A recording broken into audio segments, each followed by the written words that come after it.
'Twas the night before Christmas on the Facebook frontier, and the MAGA snowflakers all huddled in fear that the Urbans and Pickers soon would be near, and then all the transes, gays, lesbos, and queers. So they gathered their ARs and their tactical gear and settled their nerves with some pork rinds and beer. Conspiracy theories danced in their heads, but sadly for sickness like this there's no meds. To be fair, there was reason for all the confusion, especially for peeps who are lost in delusion.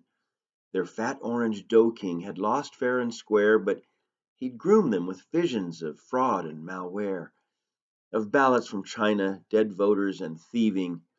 No evidence needed. The point is believing. So they turned on their TVs for some justification from racist assemblers checking boxes, Caucasian.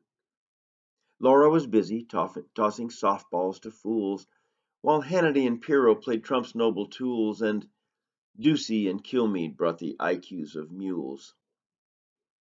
But their hero of heroes was an Ivy League fucker, a pasty smug asshole whose first name is Tucker, who gins them all up with fantastical views of being replaced by the blacks, browns, and Jews. It's from him Congress critters take most of their cues, little cowards like Hawley, McCarthy, and Cruz. But the list is extensive, and the bench is quite rich with Marjorie and Lauren and Louie and Mitch. None better to lead us straight into a ditch. No form of idiocy is left off the table, especially if it is easy to label. Black lives don't matter, and neither does history. They prefer to keep slavery a disgraceful dark mystery. The next level nonsense flows forth like a flood, like Dems killing babies and drinking their blood. And then there's space lasers directed by Jews to start all the wildfires by lighting the fuse. Pandemic denial gives them purpose and pleasure.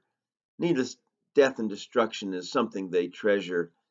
No vaccines and no masks, just to own all the libs and kill mothers and fathers, grandparents and sibs. My body, my choice is their rallying cry, but not for the ladies. For them that won't fly. Fat middle-aged men in bad suits and silk ties install weak-minded jurists to perpetuate lies, to show the whole world how a woman's right dies. And all this buffoonery from beginning to end is sanctioned by Jesus, their bestest best friend. Forget all his teachings, forget peace and love. The cognitive dissonance fits like a glove. But ignorance is bliss for all true believers, like Trumpers and Q-nuts and all self-deceivers. The next bit of hooey is to declare there's a war on Christmas and Christians and Jesus and more. Some might find it funny and even adorable. But the fact is, my friends, it is mostly deplorable. So fasten your seatbelts and pull up your socks and welcome dystopia, created by Fox. A place without science, a place without reason, a place where the stupid is always in season, a place where a viable option is treason.